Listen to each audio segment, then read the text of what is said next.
Hello everyone, and welcome to my Spider-Key review. So, wow, I'm just gonna jump straight into this. Wow, this, Spider-Key was phenomenal. So, I read this about a week ago now, as of the recording of this, and because I am late to recording this video. But, honestly, wow! I liked the Wickwire Watch, and the Wickwire Watch was also my first review on the channel. And I loved that book, or I liked that book.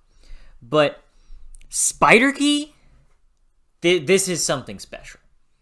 This is something really special. And I'm going to have the first section spoiler-free, as always, and then the second section spoiler-filled. Wow. This won't have spoilers for the first book, except, it'll have minor spoilers, but I don't think I'll have many. The way that, I'm going to mention character names. How about that? I'm going to mention characters' names. That's about it. But the characters in this book are so phenomenal. I don't really know why I didn't catch on to this in the first book, but I think the first book did a fantastic job of laying the foundation for this. In this second book, it takes this found family. In a lot of books, I think we have that idea of found family, but me, personally, I rarely ever feel it. In this book, I felt it. It felt like this group of characters were a real family, because they're dysfunctional. There is no family that is not dysfunctional. Every single family disagrees on a lot of shit, and argues, and bickers, and has 1,000 different problems with each other. But at the end of the day, they're still family.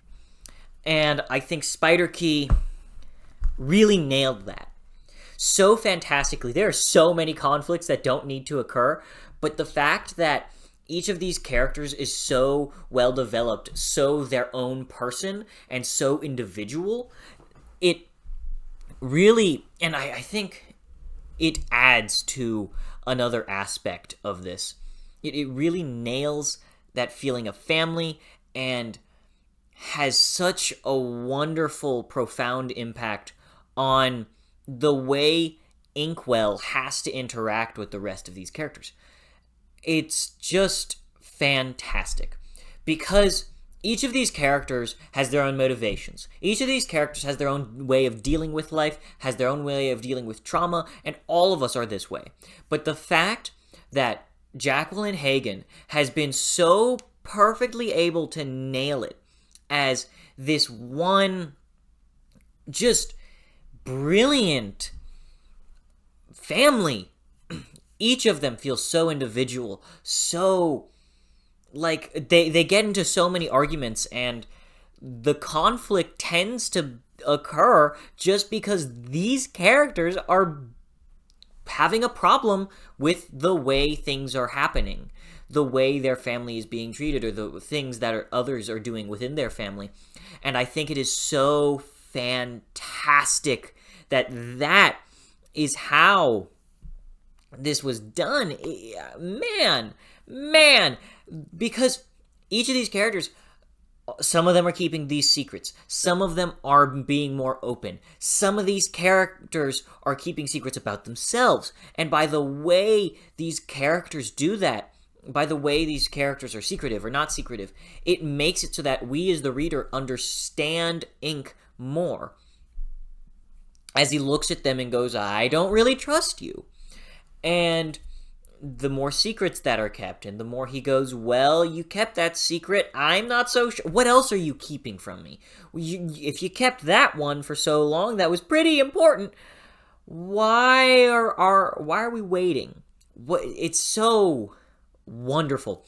And one of the favorite things about this book, one of my favorite things, is the theming. I feel like it really wants you to ask, so, who should I trust? How can I trust them?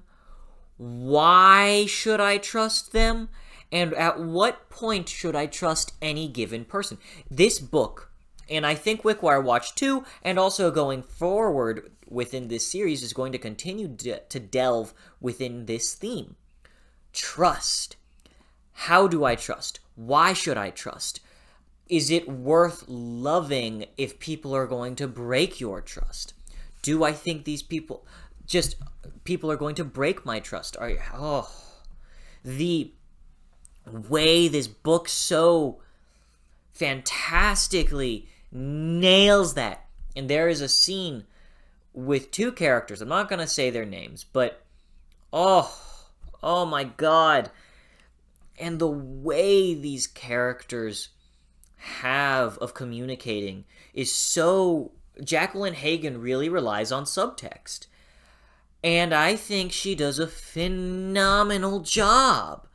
The subtext that she has between the characters, her dialogue, I should say, is fantastic. The way she nails the feeling of opening up is also fantastic. Like, I've been hurt, I've been traumatized. Here it is. I need to talk about it. Some of these moments, these really deep moments, she nails. And she nails the reluctance of, should I trust this person with something that could really hurt me? What are they going to think of me? And I love that so much. It's just brilliant. Oh my God. And now I'm going to go on to spoilers. 3, 2, 1, and... So, spoilers! Man. One of my favorite scenes was when Inkwell is going to... oh my God. There's something on the back of this book that drove me insane. I'm sorry. What is that? There was like a nick or something that felt like I had just scraped chalk against a whiteboard. Ugh, I hate that feeling. I hate the feeling of chalk against a whiteboard. And then I felt that it doesn't matter. It's besides the point. I'm getting off track. The way Inkwell has to interact with these characters and the things that are unveiled. I'm going to get to my favorite scene in a moment. But first I want to talk about Inkwell in the earlier parts of this novel. Inkwell with, what's her name? The librarian. I can't remember her name for the life of me. And also the opening scene with the cousin of Caradoc, or Caradoc's niece, or not niece, nephew. But I loved being able to see how the colonists interact with this family member of Caradoc who is really bitter. And I also love how Inkwell, he has a line. He's going, you don't betray family. That, fuck you. Don't do that. You don't get to do that. And I really liked that about Ink. And I loved the librarian and how she's like, I know you have a deal with the boy. I know about that. Don't worry about it. Just don't worry about it. I know. And I believe he's going to screw you guys over. Or he's going to tell you all the truth, or he's going to figure out the truth, or something of that sort. And I also loved the scene where, what's their name? Or it was two of the colonists who I can't remember. I think it might have been Margaret and Simon. That could be right.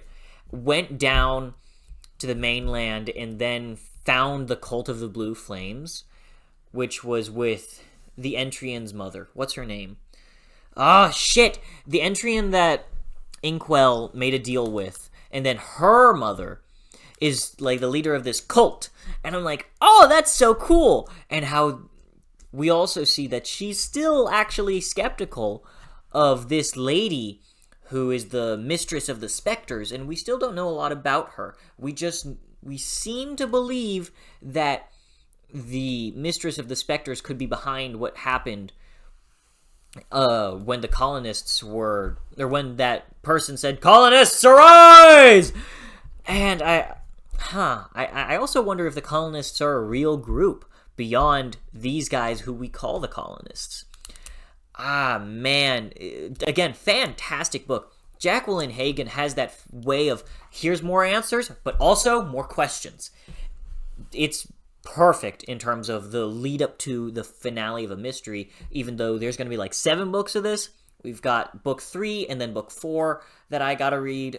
Book 3, you're not going to hear another... I'm not going to talk about book 3 for a little while, because I want to read book 4, like... Oh my god, I want book 4. And I want to listen to it, because I really, really, really like the narrator for this book. And just, I think he's a fantastic narrator. So, probably not going to be... It's probably going to be a little while.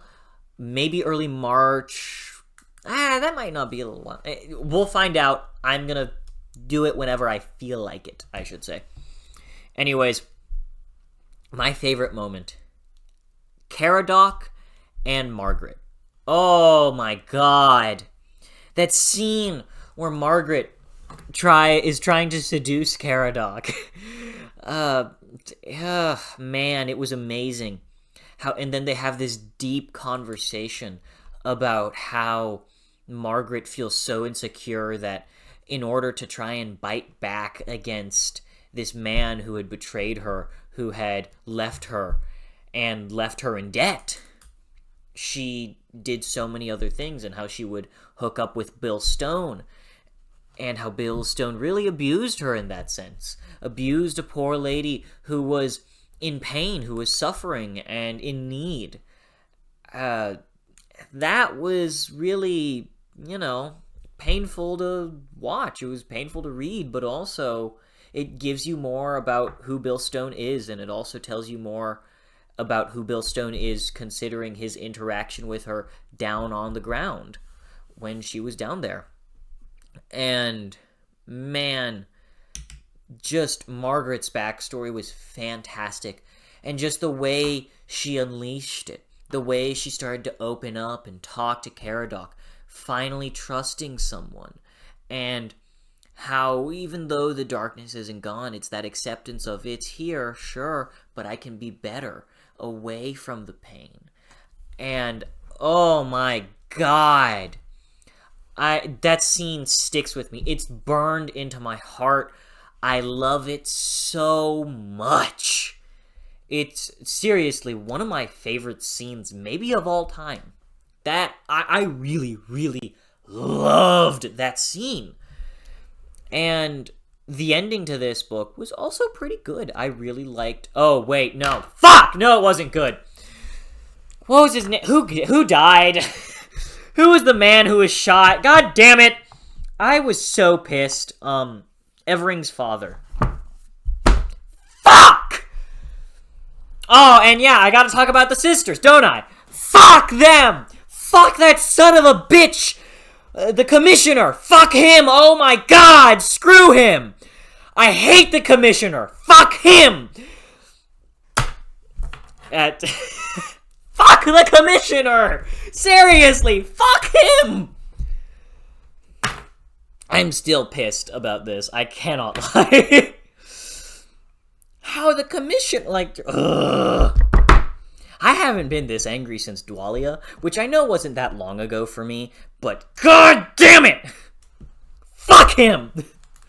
Fuck him! 'Cause he just barges in. The problem is, he's continuing to... He likes the plight of the colonists so that he can keep making money off the sisters. How he just... Now he has them in his grasp, and he's going to make them work for him again, and they clearly hate him. And they're just going to keep working for him, and so long as the colonists aren't captured, he's going to do fine. And by killing one of the colonists, he just goes, oh yeah, we're making progress, don't worry about it. Fuck him. Fuck him. Fuck him. But... I also loved all that stuff in the city at the end was fantastic. I think one day I'm going to go back and, I'm going to binge read this series, because I'm I have to give myself breaks in between, but I don't know once I've gotten to really sit with these characters, I'll be able to go reread it. And also, I want to read it physically next time, because I actually haven't ever read these physically. I read Wickwire Watch, but I didn't read it physically. And I think now that I'm really getting invested in it, I think that reading it physically will be much easier. I like the narrator's voice, and I cannot read and hear the narrator. It drives me insane. It makes me feel like I'm going crazy. Anyways, that's about all I have for today. Again, Spider Key is another 5-star book. I think I've said... Oh, wait, what's that? Oh, that's a piece of tape. But I think, like, how many books have I read? So I think I've read 4 or 5 books, and 2 of them have been 5 stars. I also read Green Mile. I didn't talk about that in my bi-weekly reader because I forgot. But, I thought it was 5 stars at first. I think it's a little bit lower, but it is very, very close. I mean, this is one of the 2 5 stars I've already gotten in the year, which is insane. Maybe one day I won't get 5 stars, but man, amazing, phenomenal book. I love loving things. This was an absolutely amazing review to make. I'm so happy I did it. And now, in about an hour as of recording this, and in about 30 minutes after this goes up, I think it's going to go up at 5:30, I will be on an Annie's Lobby stream with Jake. So if you can join us, we're going to be there. Would love to see you there. It's going to be amazing. I love Annie's Lobby. Annie's Lobby is, again, one of my favorite things of all time. And Jake is also one of my favorite people. So take that where you will. Anyways, I hope... Tell me what you've thought of the Spider Key. Talk to me about it. Have you read it? Do you plan to read the Wickwire Watch series or the Riverfall Chronicles? It's amazing. I highly recommend that you do. Anyways, I hope you all have enjoyed, and I'll see you all next time. Have a great day.